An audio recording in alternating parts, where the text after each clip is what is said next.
Quantas vezes Deus perdoa? E aí dá para ver o que está por trás ali? O mar. E a capa está baseada em Miqueias, capítulo 7, versos 18 e 19. Miqueias 7, 18 e 19. A imagem lá no fundo é um mar imenso. Miqueias, capítulo 7, versos 18 a 19, diz assim: Quem, ó Deus, é semelhante a ti, que perdoas a iniquidade, te esqueces da transgressão do restante da tua herança. O Senhor não retém a sua ira para sempre, porque tem prazer na misericórdia. Tornará a ter compaixão de nós, pisará aos pés as nossas iniquidades e lançará todos os nossos pecados nas profundezas do mar. Essa semana eu tive que lidar com isso. Daí a razão da mensagem. Mas não foi só essa semana, não. Hoje eu tive que lidar com isso. Aliás, todo dia eu tenho que lidar com isso.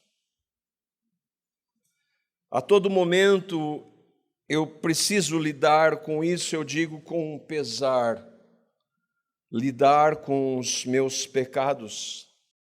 Porque ainda que muitas vezes os meus pecados firam outras pessoas, atinjam outras pessoas, eles são sempre contra o meu Senhor. E o Senhor, nunca é responsável pelos meus pecados. Eu sou. E o pior é que os meus pecados nunca são sem querer. Como meu filho de 4 anos, quando ele eu falo: filho, Davi, você fez isso? Foi sem querer. Não são sem querer. Todas as vezes que eu peco porque eu quis. Peco porque amei mais o pecado do que o Senhor que diz para eu não pecar. É muito ruim e triste reconhecer isso. Eu quero tratar hoje dos pecados cometidos por cristãos. Dos pecados cometidos por aqueles que de verdade creram no Evangelho. Que de verdade um dia se reconheceram pecadores, viram que eram e são pecadores, porque a palavra de Deus diz claramente isso, e porque à luz da palavra vêm os seus pecados em suas vidas. Viram que não podiam fazer nada, participar de uma reunião, de uma religião, tentar obedecer, nada daquilo jamais poderia alterar o seu estado de pecado. Viram que estavam separados de Deus e debaixo da ira santa de Deus. Mas viram também, pela graça, que Deus os amou. E quando a Bíblia diz de tal maneira, é para dizer algo que eu e vocês jamais vamos compreender plenamente. Deus nos amou. E nos amou de tal maneira que deu o seu Filho. E esses pecadores, eu e vocês que cremos, vimos, não porque nós pudéssemos, mas porque o Espírito Santo de Deus abriu os nossos olhos e nós vimos lá na cruz Cristo. Não literalmente pela fé. E vimos que lá naquela cruz, Ele tratou com todos os nossos pecados. Todos eles. Passados, presentes, futuros. E nós entendemos que Ele fez isso por amor e absolutamente de graça, a graça que nós cantamos várias vezes. E então, movidos pelo Espírito Santo, nos arrependemos com o arrependimento concedido pelo Espírito, nós nos arrependemos dos nossos pecados e recebemos pela fé o que Cristo fez. Em sua morte e ressurreição por nós, e na nossa morte e ressurreição com Ele. E entendemos que naquela ressurreição Ele nos deu uma nova vida. Você tem certeza disso? Só Deus e você sabe se você realmente creu no Evangelho. Agora, com esta verdade, tendo crido no Evangelho, tendo acesso a Deus e a certeza de que quando essa vida acabar nós estaremos com Ele ainda assim, nós cometemos pecados. E o que eu creio à luz da Bíblia é que há pessoas que lutam contra o pecado e são derrotadas muitas vezes e às vezes por anos. Essas não são as que vivem na prática do pecado. A gente precisa fazer uma distinção clara. Pessoas que vivem na prática do pecado, elas vivem daquela forma, elas não se arrependem. Mas há pessoas que lutam e são derrotadas por muito tempo e elas se arrependem. Falta sim uma compreensão mais clara do Evangelho e comunhão, mas isso não significa que elas não sejam cristãs. Eu não vou tratar também das consequências do pecado nesse mundo, nem do vindouro, a ideia do galardão, que tem a ver com como a gente vive nesse mundo depois de ter crido. Tudo isso é prerrogativa de Deus. Consequências tanto aqui como vai ser no futuro, quando nós estivermos na presença dEle. Eu quero antecipar também que eu corro o risco de ser mal interpretado, mas eu prefiro correr. E eu começo com uma história que eu ouvi há mais ou menos 20 anos de um homem chamado Donald Cole, o pastor Donald Cole. Eu trabalhava entregando pizza e eu ouvia sempre um programa e ele respondia. As pessoas ligavam lá e era já um senhor dos seus 70 e poucos anos e ele sempre respondia perguntas das mais diversas à luz da palavra, dizendo a verdade, sempre mostrando a verdade, mostrando a graça, o amor, a misericórdia. E aí então uma mulher ligou e ela estava chorando e dizendo das suas lutas contra o pecado. E agora, será que eu não tenho perdão? Será que eu não creio de verdade? E aí ele contou essa história. Ele disse, eu conheci uma mulher há alguns anos. E ela um dia veio para dizer para mim, chorando, que ela se arrependia dos seus pecados, ela tinha crido em Cristo, mas ela não se desvencilhava dos seus pecados. E eram pecados na área da sexualidade. E por tempos ela veio. Passado alguns anos, ela veio e estava grávida de um desses relacionamentos. Mas ela sempre vinha para mim, eu perguntava, mas você creu em Cristo? Sim, eu criei nele, mas eu sei que eu estou errado, eu sei que eu pequei contra ele. E aí então o pastor Donald Cole termina a história assim, um dia eu soube que ela se suicidou. E aí ele diz para aquela mulher que estava perguntando para ele disse para ela, agora ela sabe o tamanho do perdão de Deus. Alguns vão dizer, mas aí é demais. Aí já é demais. E a minha pergunta é se é possível um cristão passar anos com derrotas para o pecado. Eu já disse aqui, eu sempre falo com tristeza de lutas que tive contra a pornografia, elas duraram anos. A minha justificação se deu só quando eu parei de cometer esse pecado? Eu fui salvo quando eu deixei de cometer esse pecado? Se for assim, a salvação não é pela graça. A propósito, não fui eu quem parei. Foi o Senhor, em sua graça, que concedeu vitória. E eu já conversei com alguns homens aqui, com irmãos, que têm essa luta. Alguns vêm 1, 2, 3. Depois eles não vêm mais. Por vergonha. E se eles viessem 10, 50, 100 vezes?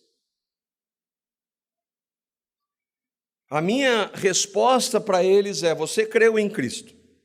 Você crê no Evangelho? Sim. Então, se você pecar, vá diante dele, peça perdão, receba o perdão e clame a ele vitória sobre esse pecado. Mas vamos selecionar outros pecados mais graves. A maledicência, a falta de domínio próprio.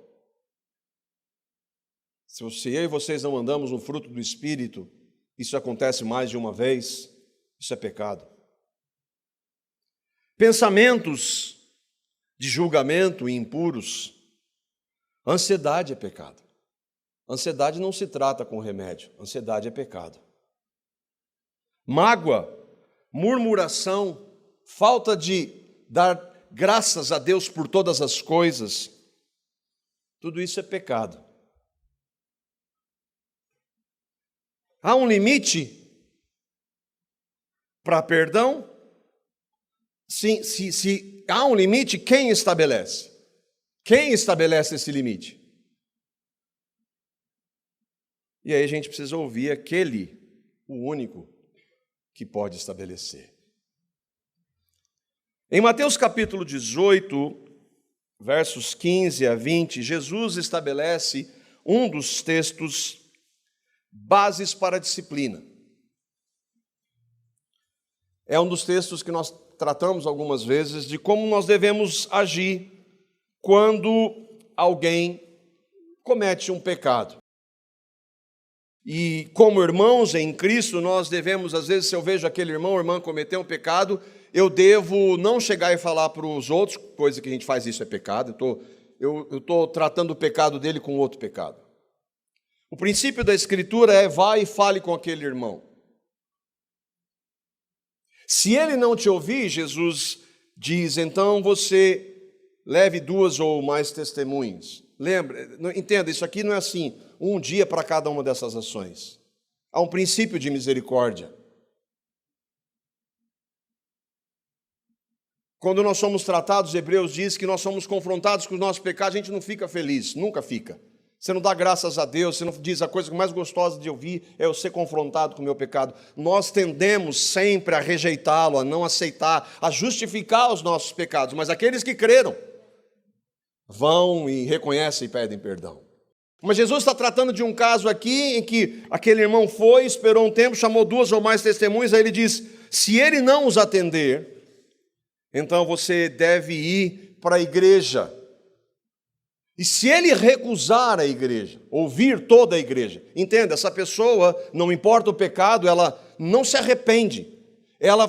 Deus apresentou oportunidades graciosas e misericordiosas para que ela se arrependesse, e em 3 situações ela não se arrepende. Nesse caso não há perdão. Mas não é disso que nós estamos tratando. Estamos tratando de cristãos. Mas se há confissão, então há perdão. Jesus conta essa história e então chega ele. Adivinha quem? Quem é aquele apóstolo querido e impetuoso? Pedro. E então Pedro chega para falar com Jesus. Imediatamente o texto diz: então Pedro vai conversar com ele. Mateus 18, 21 a 22, ouçamos Pedro. Então Pedro, aproximando-se, lhe perguntou: Senhor, até quantas vezes meu irmão pecará contra mim, que eu lhe perdoe? Até 7 vezes? Jesus respondeu: não te digo que até 7 vezes, mas até 70 vezes 7.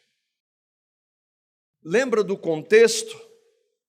O Senhor acabou de tratar de um exemplo de alguém que, exortado 3 vezes, se recusa a se arrepender.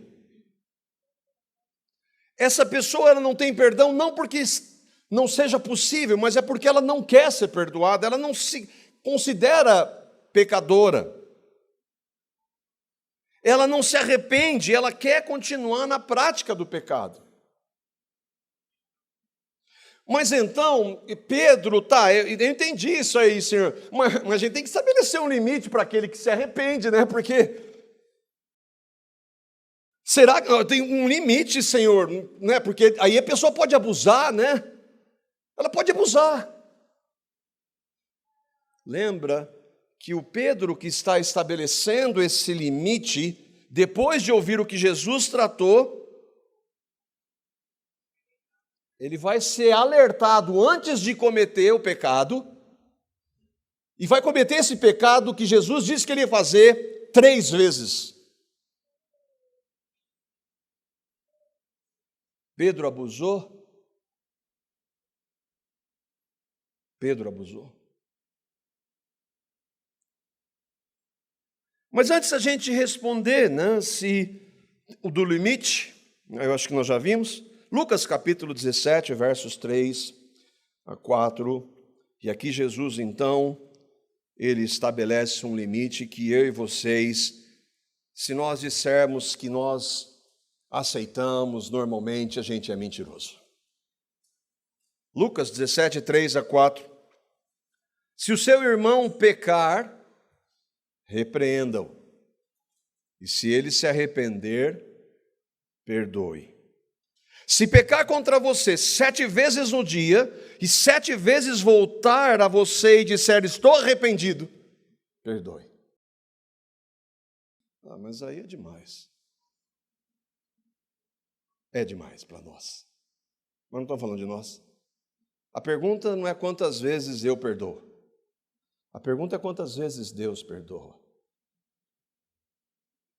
Diante desses textos da palavra de Deus, em que nós ouvimos, para aqueles que querem fazer uma distinção entre Jesus e o que Paulo diz, Jesus, Deus dizendo. E outra, o que Jesus está dizendo aqui, ele está estabelecendo um padrão para quem? Para nós. Você, creu em mim? Crê. Então, se a pessoa chegar e pecar 7 vezes e pedir, perdoa. Para você, para mim e para você, pecadores. Ele estabelece um limite para nós. É isso que ele está dizendo? Não, 70 vezes 7. Para nós, homens e mulheres salvos pela graça, perdoar.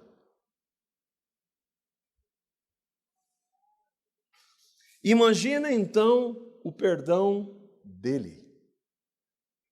Se ele está dizendo para nós perdoarmos nesse nível, que mesmo como cristãos nós tentamos justificar, mas aí é muito, e ele? E o Senhor? Quanto ele perdoa? Qual é a resposta para a pergunta? Quantas vezes Deus perdoa? Eu queria ver com vocês 5 pontos, à luz da palavra. Primeiro, um cristão neste mundo ainda comete pecados. Todo cristão ainda comete pecados. E a palavra de Deus, ela é maravilhosa, porque o Deus que ama, ele confronta. Quem não ama, não confronta. Entenda. Quem não ama, não disciplina. Usa a ideia não por amor. Não. Quem ama, corrige. E o Senhor, em sua graça e amor por nós, os seus filhos, ele nos corrige, ele não passa pano. Mas a palavra de Deus também é graciosa, ela é amorosa, ela é misericordiosa, como nós lemos num Deus que tem, eu não consigo entender, tem prazer em perdoar. Se alguma coisa que a gente tem dificuldade é perdoar. Mas ele está dizendo um prazer, ele se deleita em perdoar. Ele não faz como, a palavra de Deus não faz como a gente, nós escondemos as nossas fraquezas. Mas a palavra de Deus, ela escancara os pecados dos eleitos. A gente esconde, a gente não mostra tudo. Eu cito alguma coisa, mas eu não posso dizer tudo. Todo cristão que tem um mínimo de contato com a Bíblia sabe dos pecados de Noé, Abraão, de Sara, Jacó, Davi, Pedro, João, Paulo. Sabe ou não sabe? Se eu perguntar para você aqui, você até conhece pouco da Bíblia, o que fez Davi? Davi e Pedro. Acabamos de falar, todo mundo lembrou aqui do que Pedro ia fazer. A Bíblia escancara. Pecados dos ímpios? Não, todos esses são eleitos. Cristãos. E os pecados deles foram cometidos depois. Por isso que alguns querem jogar a conversão de Pedro para depois. Pedro, quando foi chamado, naquela hora ele foi convertido a Cristo. Então os pecados deles foram cometidos sendo ele cristão. Imagina se a Bíblia não citasse os erros dos homens e mulheres que Deus usou. Eu pelo menos, eu ia me desesperar.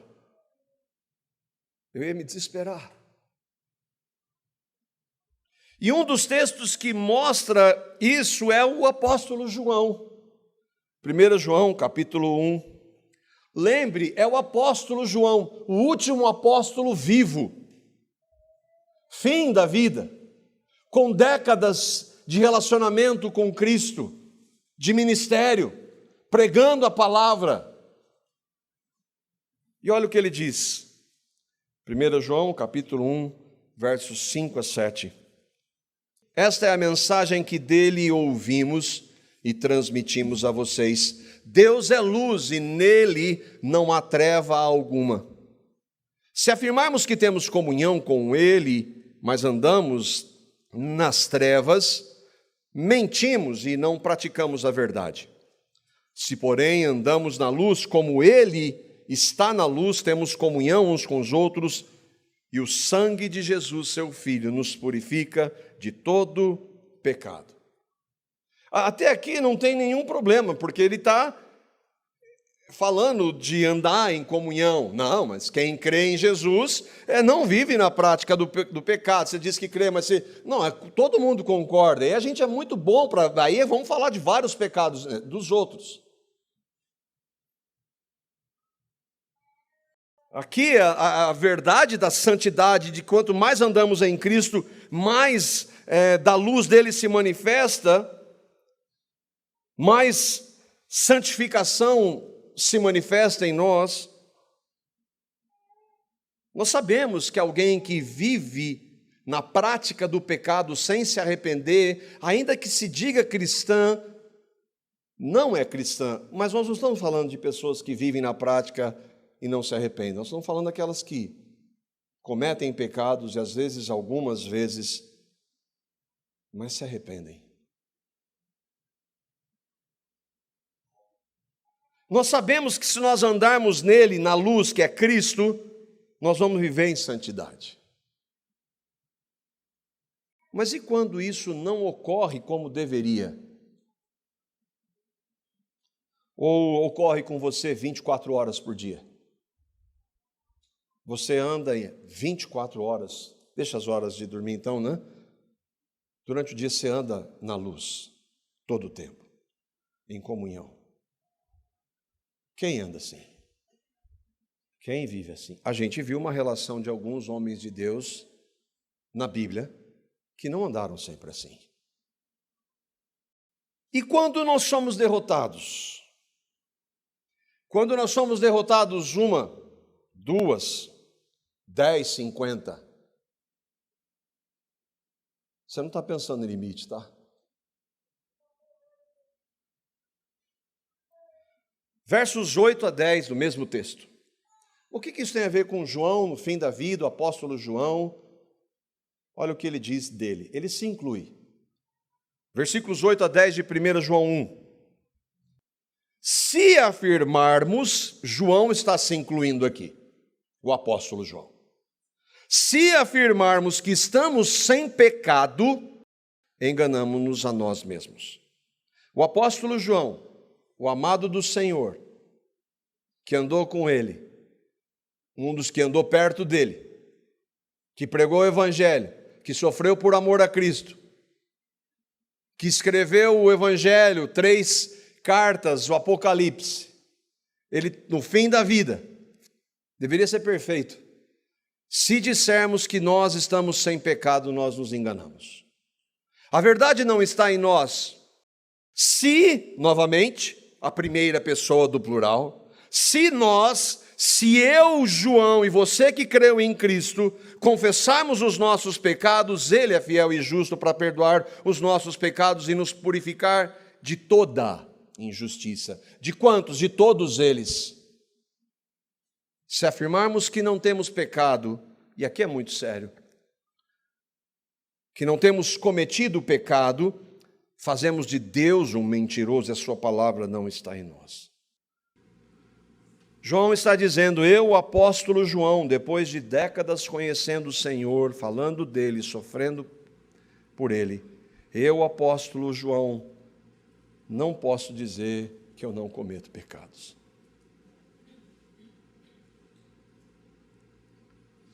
Eu sei, o apóstolo João diz, que se eu andar na luz, e quanto mais eu andar na luz, menos dos meus pecados, mas eu não posso dizer que eu não cometo pecados. Mas e quantas vezes, João? A gente lê o texto. Jesus ordenou a um pecador que ele deveria perdoar 70 vezes 7. Eu queria ler o que um irmão que eu tenho admirado cada vez mais, John Gill, um pregador da graça, um daqueles irmãos que eu quero encontrar lá na glória também. Olha o que ele escreve sobre esse texto. Ainda que os crentes sejam purificados de seus pecados pelo sangue de Cristo, mesmo todas as pessoas regeneradas e santificadas nessa vida, como aparecem nas sinceras confissões de pecado feitas pelos santos em todas as épocas, por suas queixas dos santos e gemidos devidos aos seus pecados, pela guerra contínua neles entre a carne e o espírito dos santos de todas as épocas, e por seus deslizes e quedas dos santos de todas as épocas, e muitas vezes retrocessos dos santos de todas as épocas, e por suas orações pelas descobertas da graça perdoadora, e pela nova aplicação do sangue de Cristo para a purificação. Embora seus pecados sejam todos perdoados e eles tenham sido justificados de todas as coisas pela justiça de Cristo, embora eles estejam livres da culpa do pecado, embora seus pecados tenham sido de fato transferidos deles para Cristo, e tendo eles os carregado, os tomado, os redimido, absolvido, exonerado e perdoado, não tendo mais seus pecados imputados a eles, embora eles não estejam mais sob a maldição da lei, ou debaixo da ira de Deus, ou a segunda morte, ainda assim, eles não estão sem pecado. Segundo ponto, todo cristão neste mundo tem lutas contra pecados. Todo cristão comete pecados. Todo cristão tem lutas contra pecados. E lutas implica em derrotas. E um dos textos que eu me lembro quando eu tenho as minhas derrotas é Romanos capítulo 7. As derrotas descritas ali são vívidas e são de um homem de Deus. O apóstolo Paulo é quem escreveu a carta aos Romanos. E a maioria dos irmãos na história interpretam que Paulo está falando de um cristão. E eu lamento quando eu ouço irmãos, homens de Deus, dizendo que Paulo não está falando de um cristão ali. Às vezes eu me pergunto, será que esses irmãos que dizem que Paulo não está falando de cristão, será que eles são de ferro? Será que eles nunca se viram ali naquele texto? Do que eu quero fazer eu não faço, do que eu não faço, o que eu faço eu não quero. Nunca aconteceu isso. Será que eles não choram por terem caído pelo menos 2 vezes no mesmo pecado? Só 2. E quais pecados? Como a falta de misericórdia, como o pecado da justiça própria, de, por exemplo, eu fazer uma visita a alguém, que a palavra diz que eu devo fazer, mas eu me justificar e me vangloriar, aquilo que era para ser obediência por amor e de graça e movida pelo Espírito, passa a ser pecado de justiça própria. De vanglória, de orgulho, de bater no peito e dizer, isso eu não faço, isso eu jamais faria. Isso é pecado. Da falta do fruto do Espírito, isso é pecado. Será que quando eu olho para Paulo ali, Romanos, eu posso não ver que aquela luta é de alguém que, como o John Gill disse, espírito contra carne, isso acontece comigo. Não, mas se eu fizer uma exegese, exegese a partir da sua perspectiva, porque há inúmeros irmãos que se identificam. Eu estava ouvindo o testemunho do irmão R.C. Sproul, um homem de Deus. Sabe o que ele diz? Eu lutei 20 anos contra um vício do cigarro. Ele só nasceu de novo quando ele venceu o vício. Ele venceu. E ele foi um homem usado por Deus? Bom, para mim, um homem que fala da santidade de Deus com temor e tremor que ele faz chorar. Ele diz isso. E ele disse, bom, óbvio, né? Ele não disse quando depois que morreu, né? Romanos foi escrito pelo apóstolo Paulo. No texto que nós vamos ler, ele diz eu 7 vezes. E as outras vezes que ele não diz eu, está implícito ali que ele está ali. Não, mas ele não está falando dele. Romanos capítulo 7, versos 14 a 24 diz assim: porque bem sabemos que a lei é espiritual. A lei é de Deus. O mandamento é santo, justo e bom. Deus estabeleceu. A lei estabelece quem ele é, o caráter dele. Por isso ela é espiritual. Mas eu, todavia, sou carnal, vendido à escravidão do pecado. Eu, Marco, não tenho força para obedecer. Sem Cristo eu não posso fazer nada. Mesmo tendo crido em Cristo, a minha carne não tem poder de obedecer. E mesmo que eu obedeça pela carne, não vale nada para Ele. Porque nem mesmo compreendo o meu próprio modo de agir, pois eu não faço o que prefiro, e sim o que eu detesto. Quando eu estou além da ação do Espírito de Deus, é isso que acontece. Ora, se eu faço o que eu não quero, eu consinto com a lei que é espiritual, que é boa. Nesse caso, quem faz isso já não sou eu, mas o pecado que habita em mim. Os despojos do velho homem, uma natureza propensa para o pecado, isso acabou em nós? Não, ela existe ainda. Porque eu sei que em mim, na minha carne, não habita bem nenhum. Eu sei que eu, ainda que regenerado, a partir de mim mesmo, a parte de Cristo, eu não consigo fazer nada. Eu não posso fazer nada. E ainda que eu faça na força, no suor, não vale nada. Pois o querer o bem está em mim, porém não o efetuá-lo.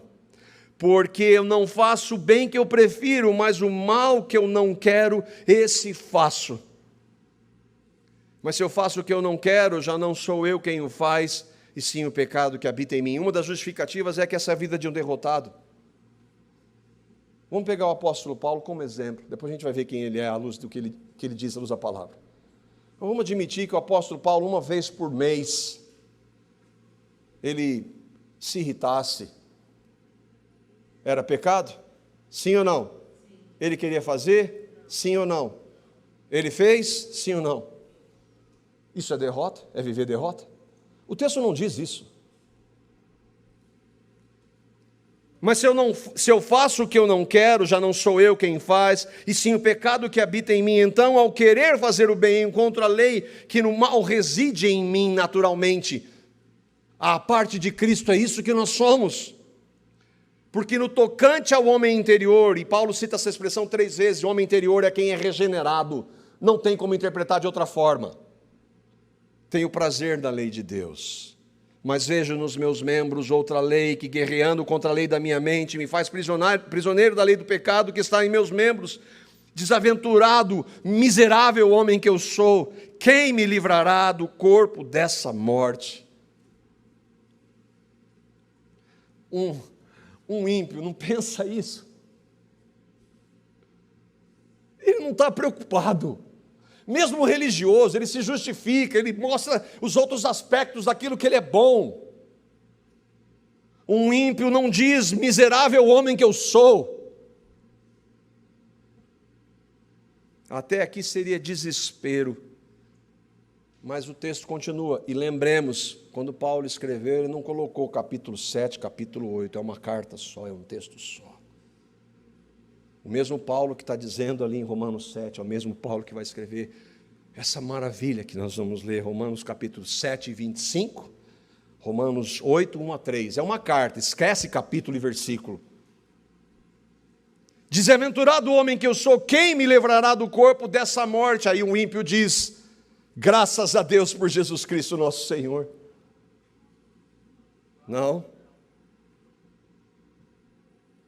De maneira que eu de mim mesmo com a mente sou escravo da lei, mas segundo a carne da lei do pecado. Versículo 1 do capítulo 8. Agora, pois, já nenhuma condenação há para aqueles que estão em Cristo Jesus. Mas Paulo, mesmo aqueles que às vezes fazem o que não querem, nenhuma condenação há para aqueles que estão em Cristo Jesus. Mas mesmo aqueles que fazem o que não querem mais de uma vez, nenhuma condenação há para aqueles que estão em Cristo Jesus. Porque nunca dependeu de nós. Porque a lei do Espírito da vida em Cristo Jesus me livrou da lei do pecado da morte. E ainda que eu peque, não há mais condenação. Porquanto que for impossível a lei, ao ímpio dizendo isso, no que estava enferma pela carne, isso fez Deus, enviando o seu próprio Filho em semelhança de carne pecaminosa. Deus se fez carne.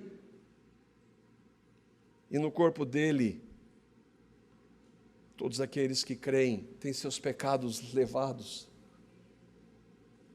E no tocante ao pecado, e com efeito condenou Deus na carne, o pecado na carne do nosso Senhor. Ouça um pregador que você admira, e eu ouço alguns homens de Deus que me alegram, que me edificam. Um homem que o Senhor usa para ensinar. Quando ele fala, você percebe, você vê a unção do Espírito Santo.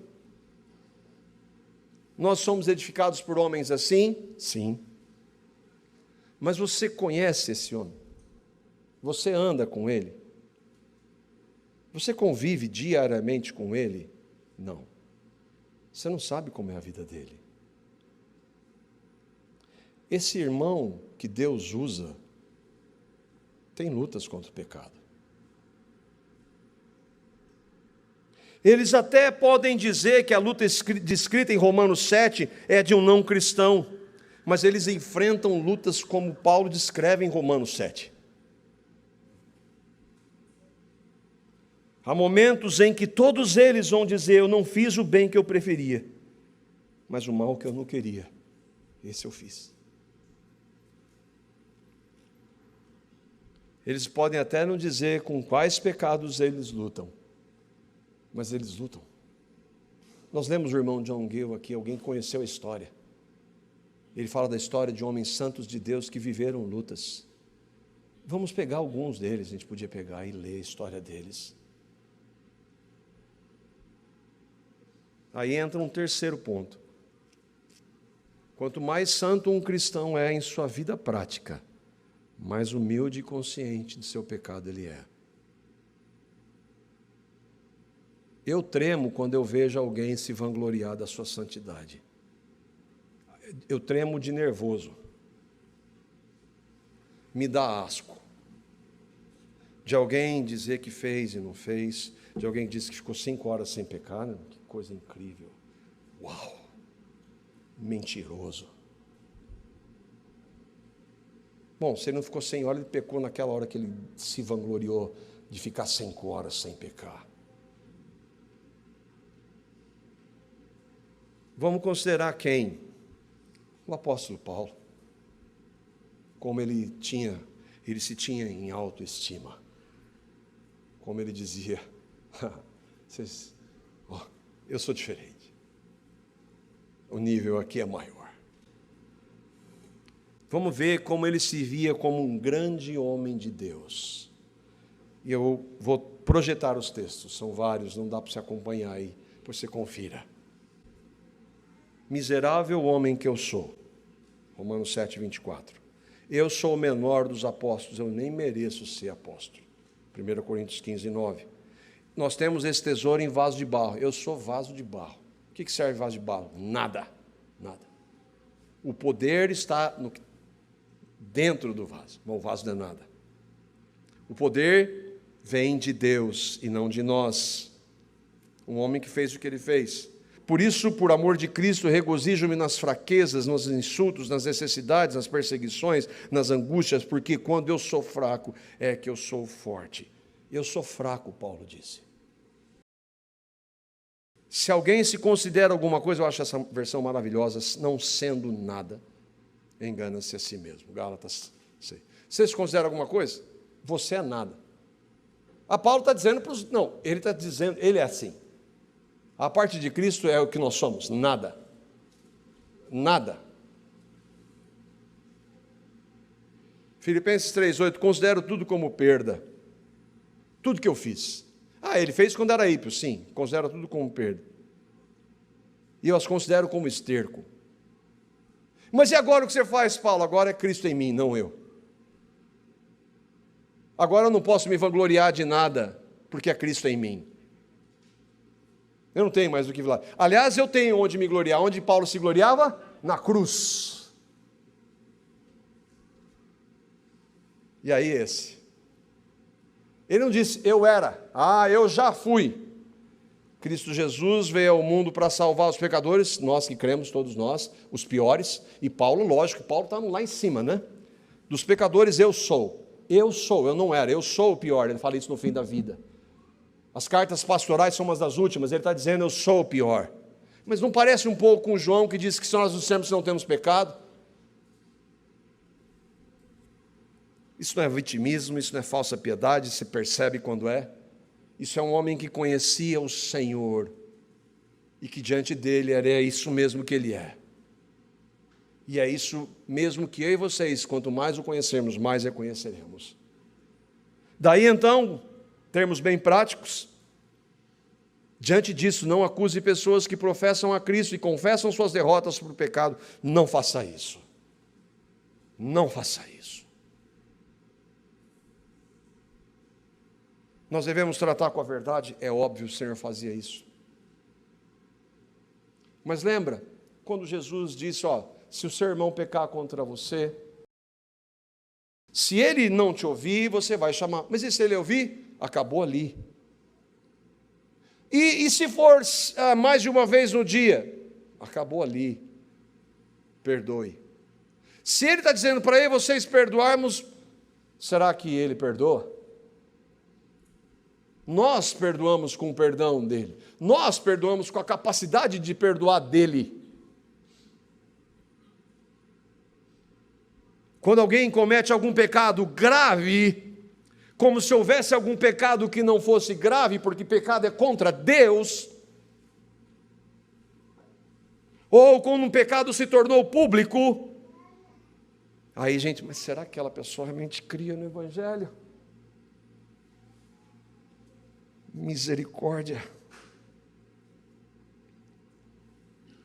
Se aquela pessoa confessou aquele pecado pela não sei quantas vezes, se arrepende, eu vou considerá-lo como meu irmão em Cristo.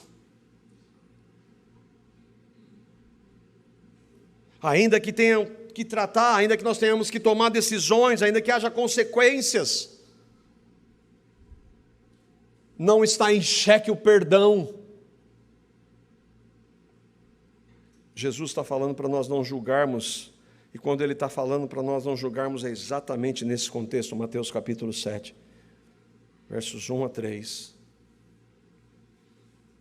Lembra, Jesus não está admitindo a possibilidade de ter uma trave, ele está dizendo que tem. Quando eu e vocês vamos acusar e confrontar sem graça e misericórdia, tem uma trave. Lembra, não é para nós não tratarmos, porque o amor trata. A graça e a misericórdia de Deus tratam, mas é como nós fazemos. Não julguem para que vocês não sejam julgados, pois da mesma forma que julgarem, vocês serão julgados. E a medida que usarem também será usada para medir vocês. Por quem? Por mim. Olha como você faz com o seu irmão que pecou. e que sofre, e que está arrependido, e que foi derrotado. Por que você repara no cisco que está no olho do seu irmão e não se dá conta da viga ou trave que está no seu olho? Você que fez esse julgamento, você tem uma trave aí. Eu, Jesus, posso dizer para você, eu estou dizendo, não estou pensando que há uma trave e que você precisa ver.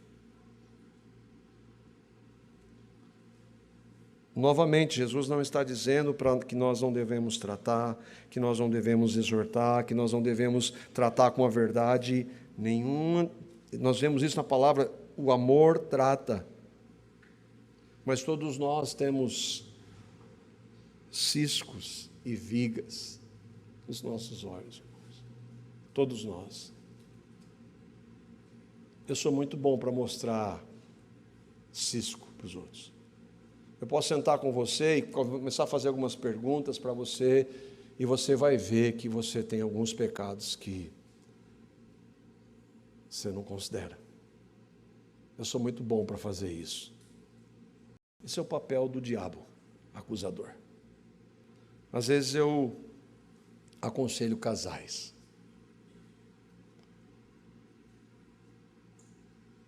Eu quero que você, casais, que a gente converse com a minha esposa e os meus filhos.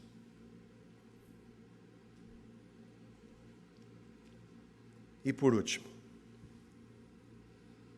e se você pecar de novo? E de novo? E de novo?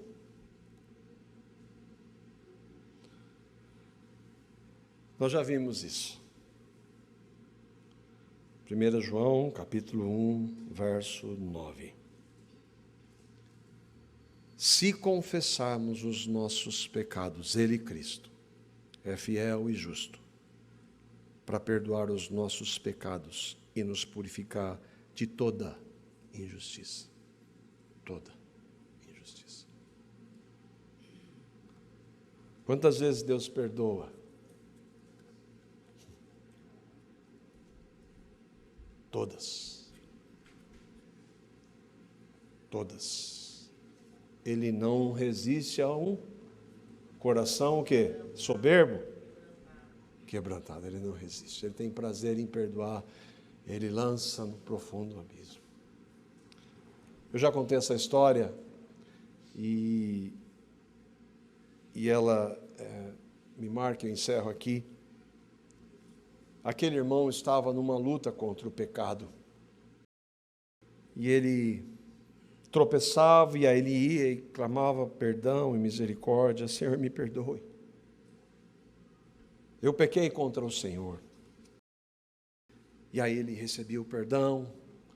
E passado um tempo ele cometia aquele pecado e aí ele pedia perdão, recebia o perdão. Aí um dia ele chegou e falou para Deus: Senhor, me perdoe, porque eu cometi o mesmo pecado que eu cometi ontem. E o Senhor falou isso para ele: que pecado você cometeu ontem? Isso não é maravilhoso, irmãos?